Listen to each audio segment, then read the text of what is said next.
not too scary, so I promise. It's called I Need My Monster. I think you guys are gonna like it.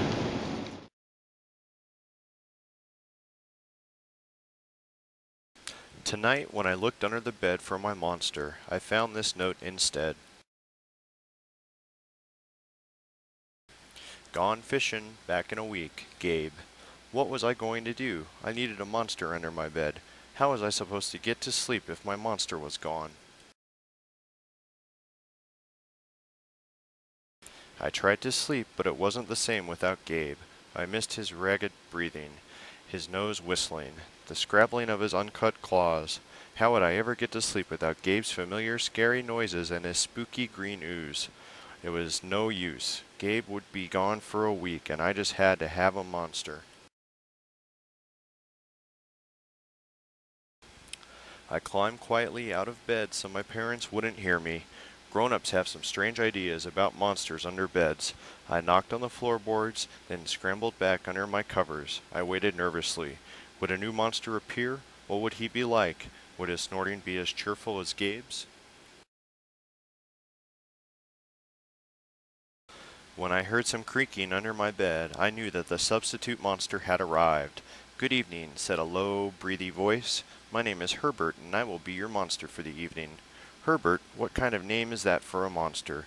You don't sound scary at all. Have you ever scared a kid before?" "Well, no, but I have read all the best books on the topic." "Do you have long teeth and scratchy claws?"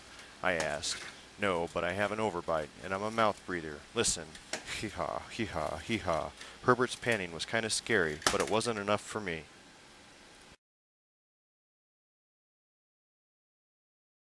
"Listen, Herbert, I'm sorry. I just don't think this is going to work. It's nothing personal, but I really need a monster with claws." "Picky, picky," Herbert complained. "As you wish, I'll go." There was some more creaking. Then Herbert was gone. Some scratching warned me that a second monster had appeared. "Good evening," he said in a high, silky voice. "My name is Ralph. I understand you need a monster with claws. If you would please lean over, I will hold out an arm for inspection." I crouched on the edge of the bed, hoping to see a horrible shaggy arm with sharp, ragged nails.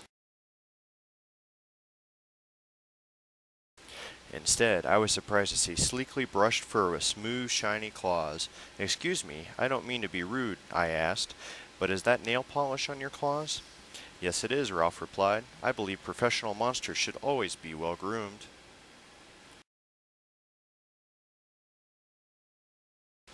I could tell that this was not going to work either. "I'm sorry to disappoint you, Ralph, but I need a monster with scary claws. Like Gabe's, I thought." I heard some more scratching, and I knew Ralph was gone. A minute later, a third voice from under the bed rasped, "Check out these claws, kid." I gathered my courage and peered over the edge. These claws were impressive, jagged and dark and razor sharp. So far, so good. I was a little nervous. "Could you stick out your tail?" I whispered. "Sure, but don't get scared." I peeked through my fingers at the slimy tail slithering over the foot of my bed. That's when I noticed the bow. "Are you a girl monster?" "Of course I am," she snapped. "I'm Cynthia. Do you have a problem with that?" Yeah, I do," I admitted. "I definitely need a boy monster. Boy monsters are for boys and girl monsters are for girls. Everyone knows that." "Well, aren't you a picky one?" She sniffed, and then she was gone. Was I being too picky? No. I knew that my monster needed to be well clawed and menacing. The whole point of having a monster, after all, was to keep me in bed, imagining all the scary stuff that could happen if I got out. Then I heard a shuffling noise and some slobbering. A fourth monster was under my bed. "Hey, the name's Mac." One look at his claws proved that Mac was a big, scruffy boy monster. I shivered. Maybe this one would work out. "Those are excellent claws, but do you have a long tail?" I leaned over to see. "No, my tail is stumpy," Mac slurped, "but I do have an unusually long tongue." "Why would I be afraid of a long tongue?" I asked. "Oh, I don't know," he said, trying to sound terrifying. "You never know when I might lick you."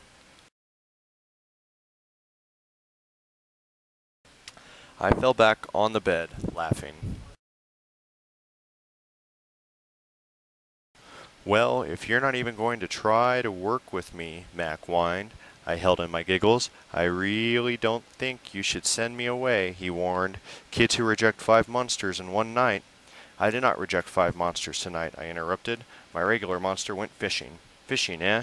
Maybe he just left because you're so picky. Fine, I'm out of here, but I wouldn't expect another monster tonight if I were you. How was I ever going to get to sleep without my monster? I was surprised to hear more creaking under the bed, loud creaking with scratching. I thought no more monsters were going to appear tonight, I said. Sorry, I'm late, kid. Whew, it was Gabe. I thought I would enjoy fishing, but I didn't, he explained. Those fish scare too easily. No challenge at all. You, however, are challenging, my friend.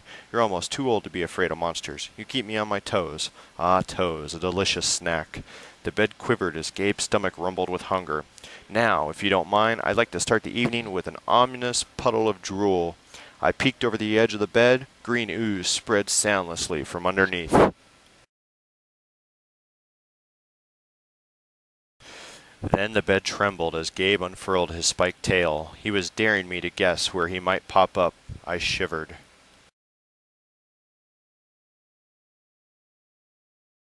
So you had some substitute monsters tonight, Gabe said, sharpening his claws on my bedpost. Were you scared? Then Gabe started tapping. I could tell he wanted to know if I still needed him. No other monster can scare me like you, I giggled, diving under my covers and pulling them up tight. Through the blanket I heard Gabe's soft, comforting snorts. Ha! I knew it. We're made for each other, he growled. When my blanket started to slip off the bed, I knew Gabe was ready to eat. Now, if you could please stick out your foot, he said. I'd like to nibble your pinky. I yanked my blanket back up and scrunched my feet in so Gabe couldn't get them. No toes tonight, but you can have this, I offered, pushing a pillow off the bed. I didn't even hear it hit the floor. Gabe was back. The ooze was perfect. Everything was back to normal. I shivered again. I'd be asleep in no time. The end. So what did you think? I thought it was a pretty good book, so I love you guys. Good night.